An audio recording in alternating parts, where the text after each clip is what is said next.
A la luz de una vela de cebo que había sido colocada en un extremo de una rústica mesa, un hombre estaba leyendo algo que estaba escrito en un libro. Era un escrito antiguo, pues el hombre en ocasiones sostenía la página cerca de la llama de la vela para brillar una luz más potente sobre ella. La sombra del libro dejaría entonces en la oscuridad a la mitad de la habitación, oscureciendo varias caras y figuras, pues además del lector, 8 hombres más estaban presentes. 7 de ellos estaban sentados junto a las rústicas paredes de troncos, silenciosos, inmóviles, y ya que el cuarto era pequeño, no muy lejos de la mesa. Con extender un brazo cualquiera de ellos podría haber tocado al octavo hombre, que yacía sobre la mesa, boca arriba, parcialmente cubierto con una sábana, sus brazos extendidos a sus lados. Estaba muerto. El hombre que tenía el libro no estaba leyendo en voz alta, y nadie hablaba, todos parecían esperar a que ocurriera algo, solo el muerto no esperaba nada. De la vacía oscuridad exterior entraban, por la apertura que servía de ventana, todos los nunca familiares sonidos de la noche en el bosque, la larga nota sin nombre de un distante coyote, la serena vibración pulsante de incansables insectos en árboles, extraños graznidos de aves nocturnas, tan diferentes de los pájaros diurnos, el zumbido de grandes y torpes escarabajos, y todo ese misterioso coro de pequeños sonidos que parecen siempre haber sido solo medio escuchados cuando se detienen de repente, como si estuvieran conscientes de una indiscreción. Pero nada de esto fue percibido en esa compañía, sus miembros no eran muy adictos al ocioso interés en asuntos que carecían de importancia práctica, resultaba obvio en cada línea de sus rostros, obvio incluso en la tenue luz de la solitaria vela. Eran obviamente hombres de las cercanías, granjeros y leñadores. La persona que leía era un poco diferente, podría decirse de él que era del mundo, conocedor de la vida, aunque había algo en su vestimenta que sugería una cierta hermandad con los organismos a su alrededor. Su abrigo difícilmente habría sido aceptable en San Francisco, su calzado no era de origen urbano, y el sombrero que yacía en el suelo a su lado, era el único que tenía la cabeza descubierta. Era tal que si alguien lo considerara como un artículo de mero adorno persona habría errado en el significado. En actitud el hombre resultaba más bien agradable, con apenas una pizca de severidad, aunque ésta podría ser asumida o cultivada, como es apropiado para alguien con autoridad. Pues él era un examinador médico. Era en virtud de su cargo que tenía posesión del libro del que estaba leyendo, había sido encontrado entre las posesiones del muerto, en su cabaña, donde se realizaba ahora la investigación. Cuando el examinador médico terminó de leer puso el libro en el bolsillo de su camisa. En ese momento la puerta se abrió y entró un joven. Él, claramente, no era natural de la montaña, estaba vestido como quienes habitan en las ciudades. Sus ropas estaban polvosas, sin embargo, como por el viaje. Había, de hecho, cabalgado a gran velocidad para asistir a la investigación. El examinador médico asintió con la cabeza, nadie más lo saludó. Lo estábamos esperando, dijo el examinador médico. Es necesario terminar con este asunto hoy mismo. El joven sonrió. Lamento haberlos hecho esperar, dijo. Me fui, no para evitar su llamado, sino para enviar a mi periódico un relato de lo que supongo me han hecho venir para que declare. El examinador médico sonrió. El relato que ha enviado a su periódico, dijo, difiere, probablemente, del que nos dará aquí bajo juramento. Eso, replicó el otro, airadamente y con visible rubor, es como ustedes deseen. Usé papel carbón y tengo una copia de lo que envié. No fue escrito como una noticia, pues es increíble, sino como ficción. Puede anexarse como parte de mi testimonio jurado. Pero dice usted que es increíble. Eso no le importa a usted, señor, si además juro que es verdad. El examinador médico guardó silencio por un tiempo, sus ojos dirigidos al suelo. Los hombres a los lados de la cabaña hablaban en susurros, pero rara vez retiraban la mirada del rostro del cadáver. Después el examinador levantó los ojos y dijo, reiniciaremos la investigación. Los hombres se quitaron los sombreros. El testigo prestó juramento. ¿Cuál es su nombre?, preguntó el examinador. Gilliam Harker. Edad. 27. ¿Conocía al difunto, Hugh Morgan? Sí. ¿Estaba con él cuando murió? Cerca de él. ¿Cómo ocurrió eso? Me refiero a su presencia. Me encontraba como su huésped aquí para cazar y pescar. Parte de mi propósito, sin embargo, era estudiarlo a él y a su extraño, solitario modo de vida. Parecía un buen modelo para un personaje de ficción. A veces escribo cuentos. A veces los leo. Gracias. Cuentos en general, no los de usted. Algunos de los jurados rieron. Contra un fondo sombrío, el humor brilla más. Los soldados ríen con facilidad en los intervalos de la batalla, y una broma en la cámara de ejecuciones conquista por sorpresa. Relate las circunstancias de la muerte de este hombre, dijo el examinador. Puede usar cualquier tipo de notas o recuerdos que desee. El testigo comprendió. Sacando un manuscrito de su bolsillo, lo sostuvo cerca de la vela y dando vuelta a las páginas hasta que encontró el pasaje que buscaba. Entonces empezó a leer. El sol apenas había aparecido cuando salimos de la casa. Buscábamos codornices, cada quien, con su escopeta, pero teníamos solo un perro. Morgan dijo que el mejor sitio de cacería estaba pasando cierta cadena montañosa que me señaló, y la atravesamos por una vereda que cruzaba el chaparral. Del otro lado había un suelo comparativamente llano, totalmente cubierto de avena salvaje. Conforme salíamos del chaparral, Morgan iba apenas algunos metros por delante. De repente escuchamos, a una corta distancia a nuestra derecha y un poco adelante, un ruido como el de algún animal revolviéndose en los arbustos, que pudimos ver que se agitaban violentamente. Asustamos a un ciervo, dije. Ojalá hubiéramos traído un rifle. Morgan, quien se había detenido y observaba con atención el agitado chaparral, no dijo nada, pero había amartillado ambos cañones de su arma y la sostenía listo para apuntar.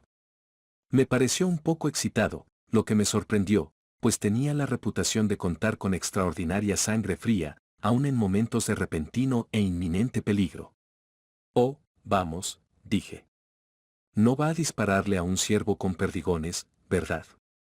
Siguió sin responder, pero al ver por un momento su cara cuando se volvió ligeramente hacia mí me impresionó la intensidad de su expresión. Entonces comprendí que estábamos en una situación delicada y mi primera conjetura fue que nos habíamos topado con un oso gris. Avancé hacia el costado de Morgan, amartillando mi arma mientras me movía. Los arbustos estaban ya quietos y los sonidos habían cesado, pero Morgan estaba tan atento al lugar como antes. ¿De qué se trata? ¿Qué demonios es?, pregunté. Esa maldita cosa, replicó sin volver la cabeza. Su voz era gruesa e innatural. Temblaba visiblemente. Me encontraba a punto de decir algo más cuando noté que la avena salvaje, cerca del lugar del disturbio, se movía del modo más inexplicable. Apenas puedo describirlo. Parecía como agitada por un golpe de viento, que no solo la doblaba sino la oprimía hacia abajo, la aplastaba de modo que no volvía a levantarse, y este movimiento se desplazaba lentamente justo hacia nosotros. Nada que haya visto en mi vida me había afectado con tanta extrañeza como este raro e inexplicable fenómeno, y sin embargo no logro recordar sentimiento alguno de miedo. Recuerdo, y lo cuento aquí porque, extrañamente, lo recordé en ese momento, que una vez al asomarme por una ventana abierta por un instante confundí un pequeño árbol cercano con parte de un grupo de árboles más grandes que se encontraban a cierta distancia. Se veía del mismo tamaño que los otros, pero al estar más claramente definido parecía desentonar con ellos. Era una mera falsificación de las leyes de la perspectiva, pero me sorprendió y casi me aterró. Dependemos tanto de la ordenada operación de las familiares leyes de la naturaleza que cualquier aparente suspensión de ellas parece ser una amenaza a nuestra seguridad, una advertencia de impensables calamidades.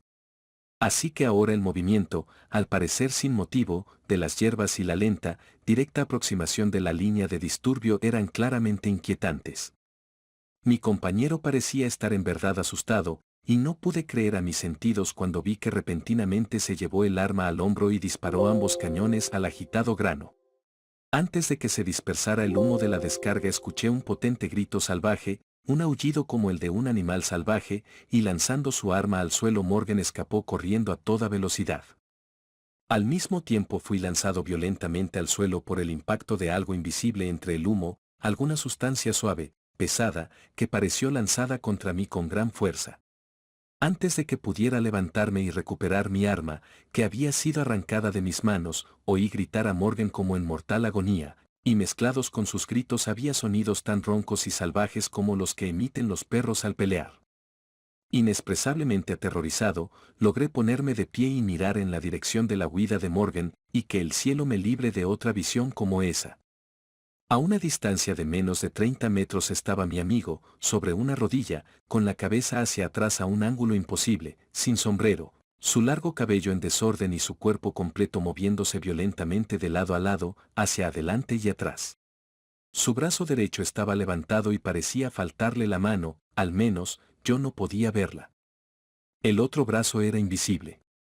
En ocasiones, según mi memoria reporta esta extraordinaria escena, podía discernir solo parte de su cuerpo, era como si hubiera sido parcialmente borrado, no sé de qué otro modo expresarlo, y después un cambio de posición volvía a hacerlo visible.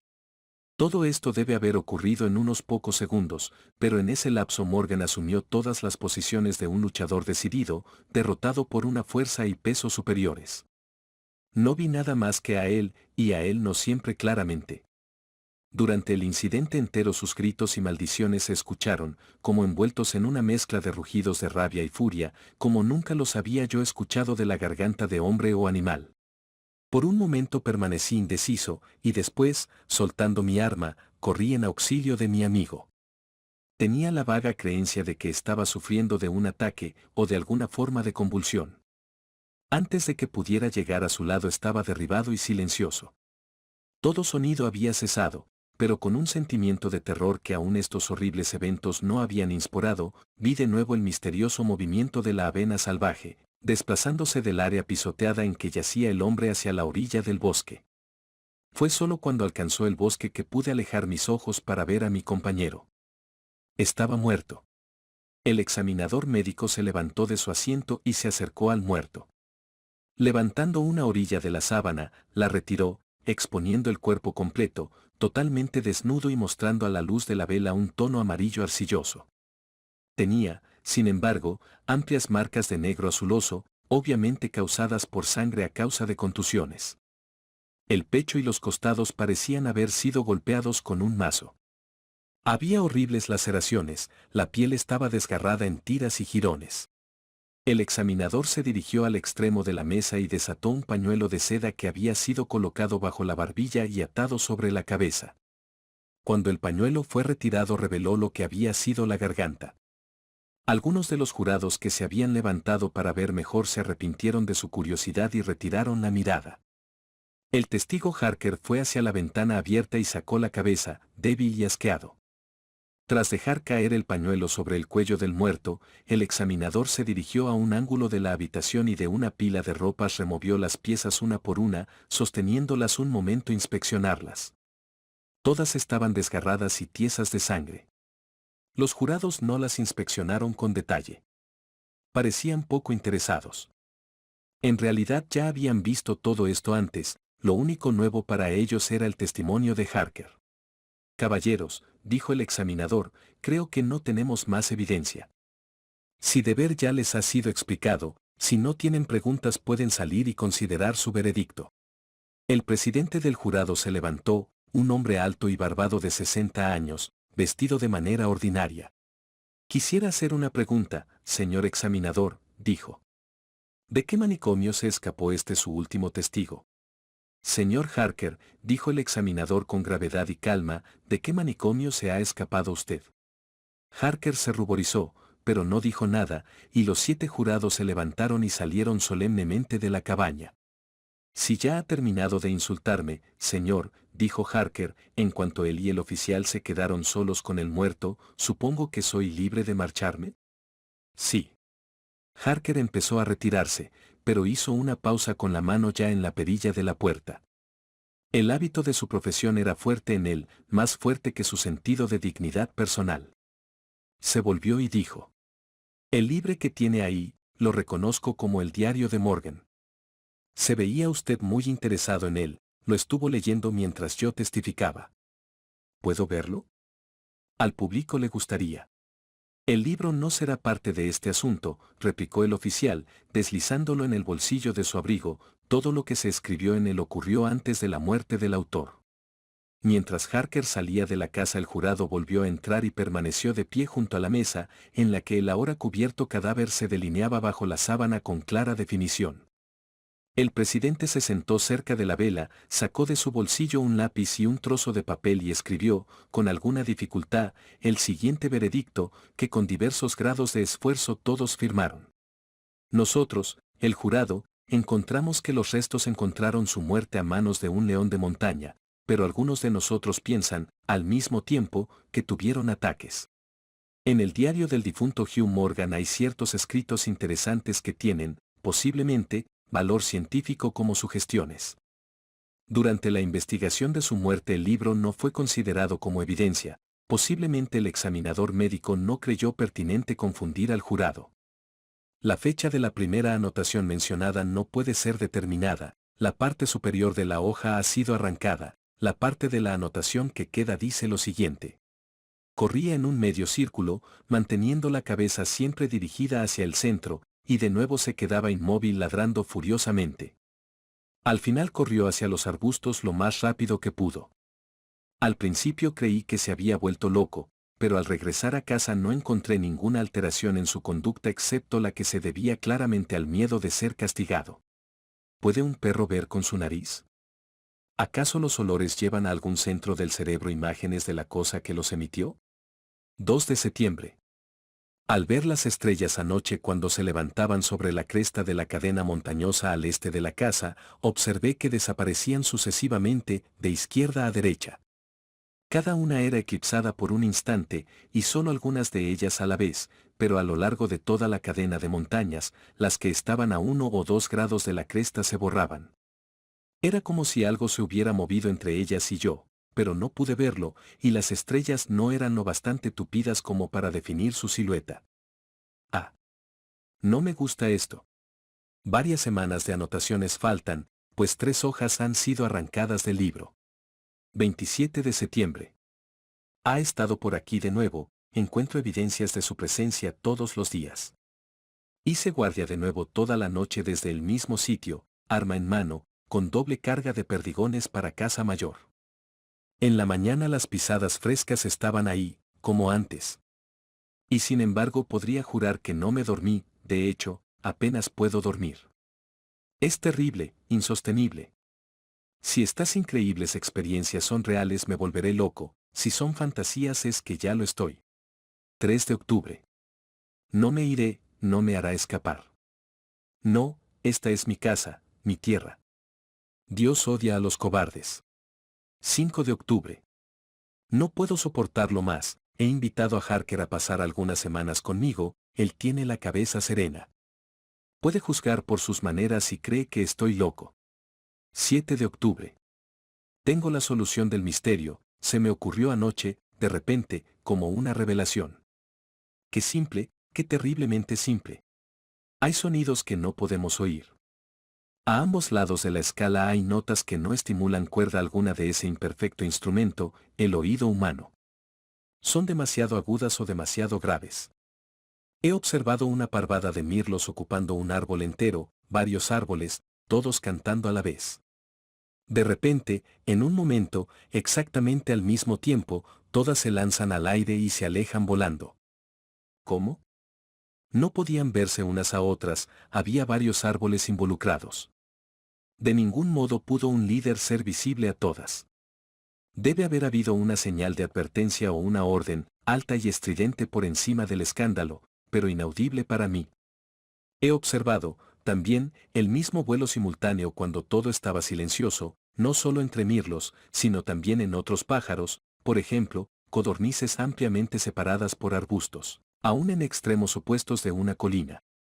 Es sabido por los marineros que una manada de ballenas que reposa o juega en la superficie del océano, separadas por millas, con la convexidad de la tierra de por medio, a veces se sumergirá en el mismo instante, desaparecen todas en un momento.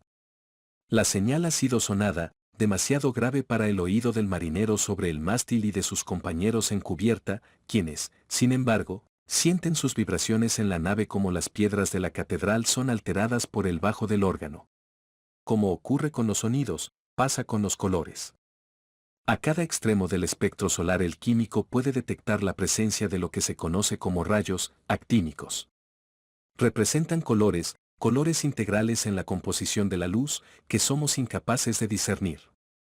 El ojo humano es un instrumento imperfecto, sin rango de unas cuantas octavas de la escala cromática real. No estoy loco, hay colores que no podemos ver.